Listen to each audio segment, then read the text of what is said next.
E aí, galerinha, tudo jóia? Professor Lauro aqui de Física. Vamos gravar uma aulinha aqui pra vocês sobre... Na verdade, eu vou pegar essa PC de maio, tá? E vou dividir ela em duas aulas. A primeira a gente vai falar sobre a primeira metade da PC de maio, que é sobre acústica.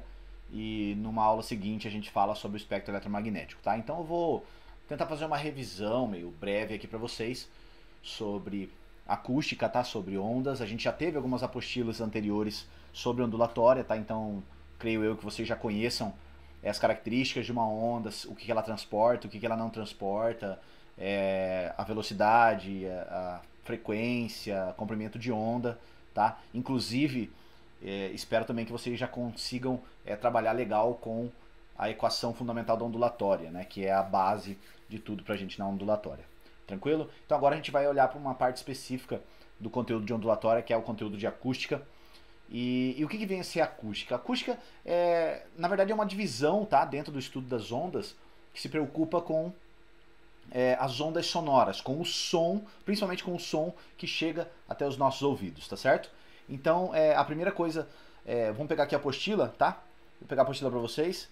E a primeira coisa que nós temos aqui na nossa PC é as propriedades ondulatórias do som, né? Então, som, né, como já visto nas APCs anteriores, o som ele é uma onda do tipo mecânica. E o que significa ele ser uma onda mecânica? Significa que o som, assim como qualquer outra onda mecânica, necessita de um meio físico para se propagar, tá?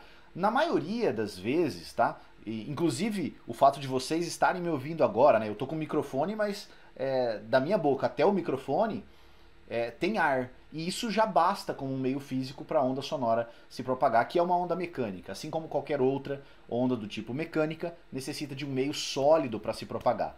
Tá certo? Então, a primeira propriedade ondulatória do som é que ela é uma onda mecânica. Então, se ela é uma onda e é mecânica, vale todos os conceitos que a gente já viu antes nas apostilas anteriores sobre ondas, tá? Ondas de maneira geral. Então, a onda de som, né, a onda sonora ou ondulatória, ela tem frequência, ela tem comprimento de onda, ela tem frequência, tá certo? Vai ter uma certa amplitude. Eu consigo fazer cálculos matemáticos relacionando comprimento de onda com frequência, com velocidades do som, tá certo? Então, por aí a gente vai caminhando, tá beleza? E próximo assunto aqui, né, pra gente não se estender muito, são as características fisiológicas do som, tá certo? O que vem?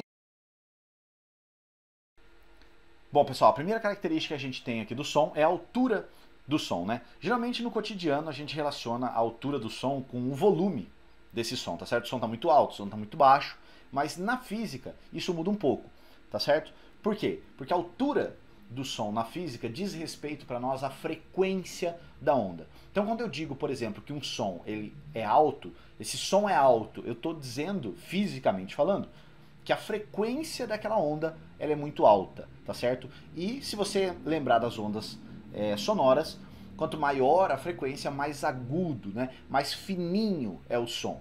E se eu me refiro a um som baixo, né? Em altura, em som baixo, eu estou dizendo que a frequência desse som é baixa. Logo, se você lembrar também das aulas anteriores, a frequência baixa diz respeito a um som grave, aquele som encorpado, né, que treme tudo, enfim. Tá beleza? Então a gente parte aqui para nossa segunda característica, que é a intensidade do som. A intensidade do som, sim, essa sim tem a ver com o nosso volume de som, tá certo? Por quê? Intensidade sonora está relacionado com a amplitude da onda. E a amplitude da onda está diretamente ligado com a potência sonora. Então aquele som de estrondar alto pra caramba, você vai lá, aumenta o volume. Aquilo ali é um som com uma intensidade muito alta e não um som alto, tá certo? Você pode colocar um volume no seu aparelho de som, no seu rádio aí bem baixinho, e mesmo assim você pode ter ali um som, fisicamente falando, né? Um som baixo e alto, tá? Porque baixo e alto são conceitos que se relacionam com a frequência da onda. Agora, se você aumenta o volume, você aumenta a intensidade do som. E se você diminui o volume, né, aumentou a potência do som, se você diminui o volume, você diminui a intensidade desse som, consequentemente diminui a potência sonora disso daí, tá certo? Bom, E a terceira característica do som, né, é o nosso timbre. Bom, isso aqui é bem interessante principalmente para os músicos, tá? Por quê? Porque o timbre da onda, que na verdade é o formato dessa onda, é o que possibilita o nosso ouvido, por exemplo, de distinguir uma nota Mi feita num violão de uma nota Mi, por exemplo, feita num piano, feita num saxofone, feito numa bateria e assim sucessivamente, tá certo? Então, o que acontece? Vamos aqui pro nosso quadro, que eu vou te exemplificar. Então, o timbre sonoro, né, eu tenho lá a minha onda, né? Tem uma escala aqui e eu tenho lá a ondinha. Então isso aqui é uma onda, beleza? Ok, um formato de onda. E eu posso ter, essa onda ela tem uma velocidade, tem uma frequência, tá certo? Mas eu posso ter uma onda com a mesma velocidade, com a mesma frequência dessa que eu acabei de desenhar, só que ao invés dela ser senoidal, redondinha, como eu acabei de fazer, ela pode ser assim, ó. Sem problema nenhum. Ou ainda, pode ser assim. Certo? Então, o que eu quero te mostrar com isso? Que, mesmo a mesma nota musical, a mesma altura, né, que está relacionado com a frequência, a mesma altura do som, a mesma nota musical, a mesma pessoa cantando naquele mesmo tom, isso pode ser feito de várias maneiras. E quem diferencia um instrumento musical de outro, um cantor de outro, por exemplo, né, do ponto de vista da ondulatória, é a característica chamada timbre, tá? Ela que diferencia se a nota Mi foi tocada num violão ou num violino, se ela foi tocada num violão ou num saxofone, se ela foi tocada num piano ou num trompete e assim por diante, tá certo? Você pode ter a mesma nota em diferentes equipamentos, em diferentes instrumentos, e mesmo assim você é capaz de diferenciar. Você fala, audivelmente parece que é diferente, mas na verdade, fisicamente falando, o que mudou foi só o formato da onda, tá? Ora ela tá mais rasgada, né, um violino, ora ela tá mais senoidalzinha como um violão, tá certo? Mas mesmo assim, preservando as características que é frequência e comprimento de onda, tá? E principalmente velocidade. Tá certo, gente? Então voltando aqui pro PDF, vamos resolver então, né, os dois exercícios que tem de acústica, e numa aula seguinte a gente aborda o espectro eletromagnético, tá? Então nosso primeiro exercício o som é uma, né, espacinho, pelo fato de ela se deslocar no sentido da vibração. O que é isso? Ele está perguntando para mim aqui qual é o tipo da onda sonora, né? O tipo da onda sonora, se você lembrar, vamos aqui pro quadro mais uma vez. Deixa eu apagar isso aqui. A onda sonora, né? Imagina que aqui você tem uma fonte sonora. Então tá cheio de moléculas de ar aqui onde eu estou passando o mouse. Então o que acontece quando esse alto-falante, essa pessoa emite um som?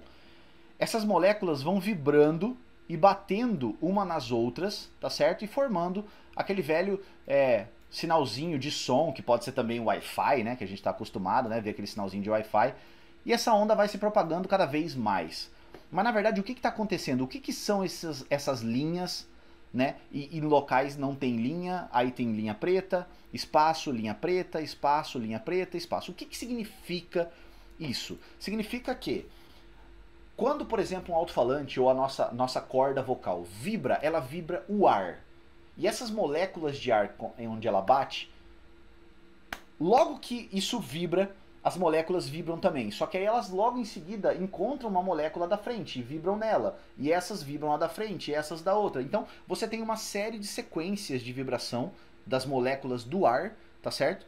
Colidindo umas com as outras. Por isso onda mecânica, tá? É uma colisão mecânica. Como se fosse duas bolas, né, de futebol se batendo. Só que a nível molecular, porque é nosso ar que a gente está falando. Tá beleza? Então voltando aqui, ó. O som é uma onda longitudinal, galera. Por que longitudinal? Porque a vibração de uma onda longitudinal é no mesmo sentido da propagação, tá? O que é isso? Se o som está se propagando para cá, a onda ela vibra no mesmo sentido da propagação. Ele vai, se eu viro o meu alto-falante, por exemplo, né, falando de som, para frente, essa vibração, essa onda, ela tem vibração das moléculas no mesmo sentido em que eu estou virado. Por isso longitudinal. Tá certo? Vamos voltar para o PDF. Então, a nossa primeira resposta é longitudinal. O que a gente faz? Exclui latitudinal, tá certo? Vamos tirar latitudinal, exclui transversal, tá certo? Então a gente tem 3 respostas possíveis para o tipo de onda sonora longitudinal. Então vamos continuar a ler. O som é uma onda longitudinal pelo fato dela se deslocar no sentido da vibração. Ok. A velocidade do som depende da... Aqui eu introduzo um conceito novo para vocês, tá? Como o som no nosso cotidiano depende do ar para se propagar, e essa propagação ela depende de quão perto estão as moléculas desse ar. Logo, né, se a gente pensar um pouquinho, o ar mais quente, as moléculas estão mais agitadas, estão mais longe uma das outras. E o ar mais frio, as moléculas estão mais pertinho. Logo, no ar mais frio, como as moléculas estão mais perto, a velocidade do som é maior. Por quê? Porque a hora que ele bate numa molécula, rapidamente ela já bate na molécula seguinte, que bate na outra de maneira mais rápida. Se o ar estiver mais quente, as moléculas estão mais longe umas das outras. E aí quando essa aqui vibra, ela demora mais, ó, perceba, para chegar na molécula vizinha. E essa demora mais para chegar na outra e assim sucessivamente, tá certo? Então, a velocidade de uma onda sonora, de uma onda mecânica, depende diretamente da temperatura, tá certo? Então, vamos voltar a ler. A velocidade do som depende da temperatura, cuja age de forma a aumentar a comunicação, né, entre aspas, entre as moléculas, que é uma colisão de uma molécula com a outra. Assim como a distância entre as moléculas em um sólido, né? Se a gente lembrar, o que diferencia o sólido de um gás? A distância que as moléculas estão. Se você juntar as moléculas de alguma coisa, de algum elemento, muito pertinhas, ele vai virar sólido. Se você aquecer para elas ficarem bem espaçadas, livres e soltas, esse objeto vai virar um gás, que é o gás que a gente tem e a gente respira, né? Oxigênio, água, nitrogênio e assim por diante. Tá beleza, galerinha? Então a gente fica com a resposta letra D de dado, tá certo? O som é uma onda longitudinal, depende da temperatura e assim como as moléculas em um sólido, tá certo? Vamos para o exercício 2. Considere as afirmações abaixo. Quanto maior a amplitude, menor... Gente, olha aqui. Quanto maior a amplitude, menor a intensidade da onda. Olha aqui. Lembra que agora há pouco eu te falei que quanto maior a amplitude, mais potente é esse som. O que ele está me dizendo na primeira afirmação? Que quanto maior essa amplitude, menor é a onda. Tá certo? Isso é verdade? Obviamente que não, né? Quanto maior a amplitude, maior é a intensidade da onda. Então isso aqui está errado. Afirmação 2. O timbre é o que possibilita a distinção, por exemplo, entre os instrumentos musicais que emitem a mesma frequência. Show de bola, né, gente? Isso é a função do timbre, como a gente já viu. 3. O volume que percebemos é uma escala logarítmica. Para causar uma variação considerável no número de decibéis, é necessário aumentar muito a intensidade. Quais são as incorretas, né? A questão 3, pessoal, a gente não falou muito, mas ela tá certa, tá? O som, eu não sei se você, de repente, alguns de vocês já se depararam com aqueles aparelhos de som mais antigos ou de algumas marcas um pouco mais não tão comuns. Às vezes tem uns que medem o volume em decibéis, tá certo? E como essa escala decibéis ela é logarítmica, então essa terceira afirmação ela está correta, tá? Como a questão pede pra gente, quais, né, estão incorretas, a gente só tem como incorreta a 1. Por quê? Porque quanto maior a amplitude, maior é a intensidade da onda e não menor, tá certo? Então a gente fica como resposta a letra E de escola. Tá certo, meus queridos? Bom, eu vou finalizar essa aula por aqui, tá? A gente vai ter um outro momento ainda para falar sobre o espectro eletromagnético, que é a segunda parte da apostila, mas qualquer dúvida, dá uma revisada, tá? Responde as questões de novo, vê se você concorda, refaz, lê de novo, tá? Se preciso, corre atrás, me manda mensagem e tira as dúvidas, tá joia, galerinha? Então, se cuidem, um abraço e até a próxima. Valeu!